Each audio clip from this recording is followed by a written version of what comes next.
السلام علیکم، امید ہے آپ سب خیریت سے ہوں گے۔ چند لوگ کمنٹ سیکشن میں یہ بات کر رہے تھے کہ آپ اپنی ویڈیو کا آغاز سلام سے کیا کریں،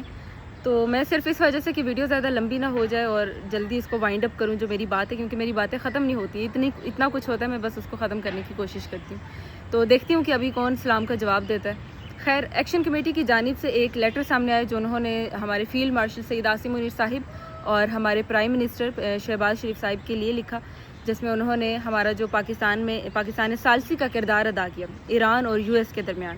جس پر ان کو مبارکباد دی، فیلڈ مارشل سید عاصم منیر صاحب کو اور شہباز شریف صاحب کو، اور انہوں نے یہ کہا کہ یہ پاکستانیوں کے لیے اور کشمیریوں کے لیے بہت ہی مثبت ایک تبدیلی آئے گی اس کے ذریعے۔ ڈیفینیٹلی ہماری جو ریپوٹیشن ہے اوور آل انٹرنیشنل لیول کے اوپر وہ بہتر ہو سکتی ہے، اور یہ پاکستان کی بہت بڑی اچیومنٹ ہے۔ اس پہ ہمارے فیلڈ مارشل سید عاصم منیر صاحب اور شہباز شریف صاحب کی بہت کاوشیں ہیں اور ان کی اپریسیشن بنتی ہے۔ لیکن اب سوال یہ ہے کہ وہ لوگ جو یہ کہہ رہے تھے کہ یہ اپنے دھرنوں میں پاکستان کے خلاف بات کرتے ہیں، یہ پاکستانیوں کے خلاف بات کرتے ہیں، بہت سخت الفاظ یوز کیے گئے کہ یہ بھونکتے ہیں، پاکستان کا کھاتے ہیں، اسی کے خلاف بھونک رہے ہیں اور دس اور دیٹ۔ تو اب یہ کہنا تھا کہ انہوں نے پاکستان کے لیے جو لیٹر لکھا اس میں مجھے کہیں پہ بھی اس طرح کا فیل نہیں آیا کہ انہوں نے پاکستان کے اگینسٹ کچھ لکھا ہو۔ انہوں نے تو سراہا ہے، اور انہوں نے سید عاصم منیر صاحب ہمارے فیلڈ مارشل سے یہ ریکویسٹ کی ہے کہ جس طرح انہوں نے ایران اور یو ایس کے درمیان ثالثی کا کردار ادا کیا ہے،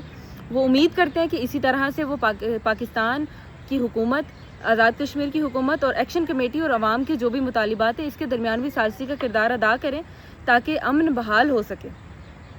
میں بھی سید عاصم منیر صاحب سے گزارش کرتی ہوں، آئی ڈونٹ نو ان تک یہ ویڈیو پہنچتی ہے یا نہیں، بٹ مے بی اگر ان تک پہنچتی ہے تو ان سے ریکویسٹ ہے کہ سر پلیز، جیسے آپ نے ایران یو ایس کا معاملہ حل کروایا، کشمیریوں کا بھی معاملہ حل کروائیں تاکہ کشمیر دوبارہ سے امن دیکھے، لوگ اپنی زندگی جئیں، کیونکہ سب کو جینے کا حق ہے اور ہر انسان ڈیزرو کرتا ہے کہ وہ اس کی جو بیسک نیڈز ہیں وہ اس کو ملیں۔ تو میرا خیال ہے کہ یہ کچھ ایکشن کمیٹی کی جانب سے یہ لیٹر ایک اچھی آپ خبر کہہ سکتے ہیں، کیونکہ میں سمجھتی ہوں کہ دونوں جانب سے دونوں فریقین کو تھوڑی نرمی دکھانی ہوگی، پھر ہی آپ کسی اعلامیے تک جا سکتے ہیں یا کسی انجام تک آپ پہنچ سکتے ہیں۔ ادروائز اگر ایک اپنی انا پہ قائم رہے گا تو ڈیفینیٹلی دوسرا بھی اپنی انا پہ قائم رہے گا، اور یہ انا کا مسئلہ بن چکا ہے اس وقت زیادہ کہ عوام ہمارے مد مقابل آ کر کیوں کھڑی ہو گئی ہے اور عوام ہم سے کیوں مقابلے پہ اتر آئی ہے، حالانکہ عوام، حکمران جو ہیں وہ عوام کے نمائندے ہیں، وہ عوام کے ہی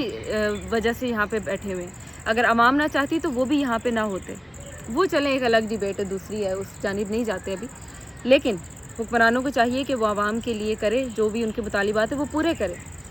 دوسری جانب جیسے کل پرسوں خواجہ آصف صاحب کا ایک بیان آیا کہ میں کشمیریوں کو اور راولہ کوٹیوں کو کشمیری ہی نہیں سمجھتا ہوں، میر پوریوں کو اور راولہ کوٹیوں کو کشمیری ہی نہیں سمجھتا ہوں۔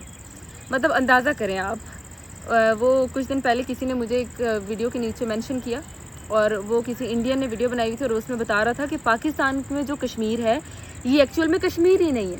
یہ کشمیر ہے ہی نہیں ہے۔ آئی واز شاکڈ کہ یہ کشمیر نہیں ہے تو پھر کون سا کشمیر ہے۔ اینی ویز، پھر جو پرویز اشرف صاحب ہیں ان کی جانب سے معذرت آئی کہ میں خواجہ آصف کی جانب سے معذرت کرتا ہوں کشمیریوں سے۔ دیکھیں، ایک تو یہ مجھے نہیں سمجھ آتی کہ غلطی کوئی کرتا ہے اس کی معافی کوئی اور مانگ لیتا ہے، قبر میں جا کے انہوں نے تو حساب نہیں دینا نا آپ کا۔ چلیں خیر، اب کیا کہا جا سکتا ہے اسی بات کے اوپر بلاول بھٹو صاحب نے بھی کہا کہ ایک وزیر اٹھ کے کیسے کشمیریوں کے بارے میں اس طرح کی بات کر سکتا ہے۔ تو بلاول بھٹو صاحب سے یہ کہنا تھا کہ اس طرح کی باتیں اور بھی بہت ساری ہو رہی ہیں کشمیریوں کے بارے میں، کائنڈلی ان کا بھی نوٹس لیں، ان کو بھی مد نظر رکھیں اور ان کو دیکھیں کہ یہ جو ہو رہا ہے یہ اچھا نہیں ہو رہا ہے۔ کشمیری کچھ بھی نہیں مانگتے، اپنے حق کے لیے نکلے ہوئے بیچارے۔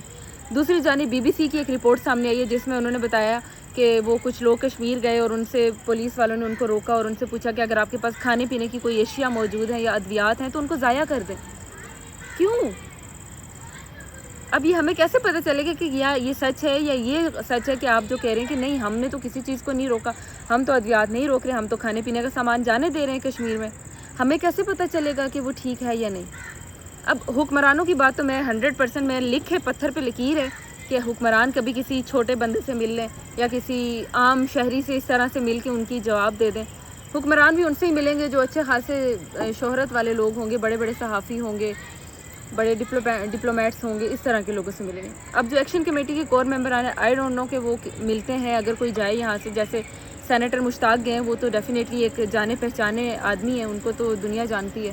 اور غزہ اور فلسطین کے معاملے میں انہوں نے بہت کام کیا ہے۔ وہ گئے ہیں, وہ ان سے ملیں. آئی ڈونٹ نو میرا جیسا کوئی بیچارہ بندہ غریب جائے گا تو وہ ان سے ملیں گے یا نہیں ملیں گے, ہماری بھی کوئی ثالثی قبول کرے گا یا نہیں کرے گا, ہماری کس نے سننی ہے, ہم تو کھیت میں مولی کی طرح ہیں. اینی ویز 100 باتوں کی ایک بات, مذاکرات ہی ہر مسئلے کا حل ہے. حکومت کو چاہیے کہ وہ عوام کو اعتماد میں لے, ان کی بات سنیں, ان کے مطالبات ہیں وہ پورے کریں, پھر ہی آپ امن دیکھیں گے. عوام آپ کے اوپر ٹرسٹ کرے گی اور آپ عوام کے اوپر ٹرسٹ کریں, اسی طرح سے معاملات چلیں گے.